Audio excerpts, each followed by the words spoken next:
Hey folks, Todd Cochrane here. I've been podcasting since 2004. That's right, over 20 years behind the mic.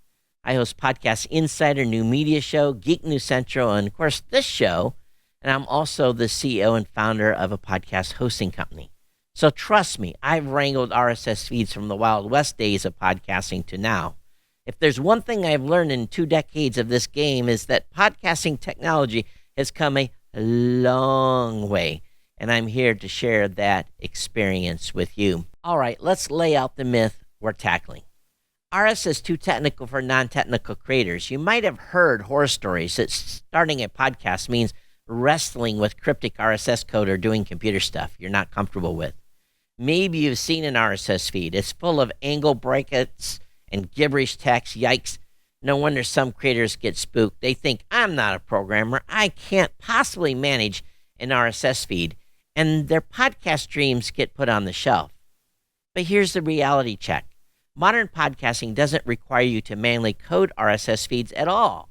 In fact, hundreds of thousands of people are podcasting without any coding knowledge, and you can be assured that most of those creators are not tech wizards. So if the fear of technical RSS stuff has been holding you back, stick around. We're about to debunk this myth, some real talk, and get you empowered to launch your show. The truth about RSS and podcasting, let's hit it with a few reality checks. Hosting services like Blueberry Podcasting, that I am the founder of, handle the RSS feed for you. The secret sauce of podcasting today is that your podcasting hosting platform does all the RSS work behind the scenes. When you upload your episode media file and fill in your title and description, the platform automatically generates and updates your feed for you.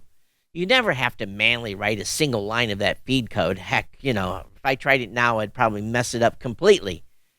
But it's simple as posting a photo on social media. You hit publish and the tech magic happens in the background. It didn't always used to be that way, but thank goodness. Modern podcast tools are super user-friendly. If you can attach a file to an email, you can publish a podcast episode. The interface on podcast hosts are point and click. You enter your show info into the box as required, upload your MP3, and the system does the rest. Many hosts even walk you through this step by step. What is RSS? Well, RSS stands for Really Simple Syndication. And thanks to these tools, it lives up to that name. Everyday creators are doing it. Still not convinced? Look at the podcasts out there created by teachers, comedians, entrepreneurs, hobbyists, folks who are experts in their content, not in coding. Podcasting is exploded because the barrier to entry is absolutely the lowest it's ever been. Trust me, I know podcasters who cannot tell HTML from XML, and they run fantastic shows just with incredible audiences.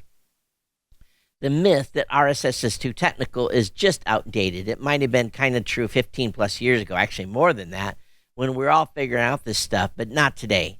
If all those people can do it, so can you. So why does this myth still persist? So if the reality is so much easier, why does the myth still hang around? A few reasons. Legacy from the early days. Back in the early 2000s, podcasting was a bit of a, do-it-yourself adventure.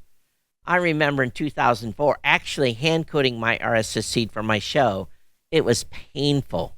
As one of my fellow early podcasters recall, figuring out how to encode an RSS feed was much harder back then, and now we don't even worry about it. Let's face it, RSS feed isn't exactly self-explanatory or sexy jargon to a newcomer. It sounds technical because it's jargon. If you've never dealt with RSS outside of podcasting, it can feel like a foreign concept. There's an intimidation factor in the terminology alone, but remember, it literally stands for Really Simple Syndication. Some aspiring creators might Google how to start a podcast and get hit with old or overly complicated advice, like instructions for self-hosting a feed or using code. That can freak people out. Others might not realize that podcast hosts do the heavy lifting. This myth sticks around largely because some folks just aren't aware how plug-and-play podcasting has become. So it's really podcast without tech headache. Let's get practical. How do you actually start a podcast without getting tangled in tech? Number one, choose a solid podcast host. In step one, pick a podcast hosting service that allows you to build your brand and is easy to use. Blueberry Podcasting is the only podcast host that's focused on you building your show and your brand correctly from the very first step. Brand building is important.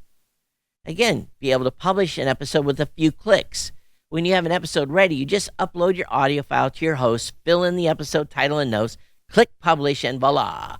Your post adds that episode to your RSS feed behind the scenes. All your subscribers on Apple Podcasts, Spotify, etc. get the new episode because those apps are pulling the RSS feed. It's like magic, but it's just really automation. You focus on talking to the mic and let the platform handle the distribution. There's a great analogy. Using a podcast host like driving a car without needing to know how to rebuild the engine. You turn the key or push the button and it just works. You don't worry about the fuel injection, air conditioning, etc. That's for the engineers to worry about. In the same way you hit upload and the RSS feed just works, you get to focus on driving your content, creating great episodes, instead of tinkering under the hood. So there you have it. RSS isn't some monster hiding under your bed. It's a helper quietly working in the background like a radio transmitter tower connected to the internet. So your podcast can reach the world. The myth that RSS is too technical has officially been busted today. The reality is, if you have a story to tell or a passion to share, tech should not stop you. Podcasting has never been more accessible. Remember, podcasting isn't about wrestling with tech. It's about connecting with people through your voice and stories. Don't let a fancy acronym intimidate you out of that. But RSS does power podcasting. It's very important. So if you've been on the fence about starting a podcast, I hope this gave you the confidence to jump in. Your focus should be on the content, not the code. Leave the RSS heavy lifting to tools built to handle it from companies like mine. Now I've got a challenge for you. Go ahead and take the next step toward launching your podcast. Pick Blueberry Podcast hosting platform and see how easy it is to get started. You might be surprised at how untechnical it feels. And before we sign off, if you found this myth-busting session helpful, give this video a thumbs up and or subscribe to the channel here on YouTube or on Apple Podcasts. For more podcasting tips and myth-busting episodes, I've got plenty of insider knowledge from my 20 years in space, and I don't want you to miss anything. Got a question, another podcast myth you want busted? Drop it in the comments. I read them all.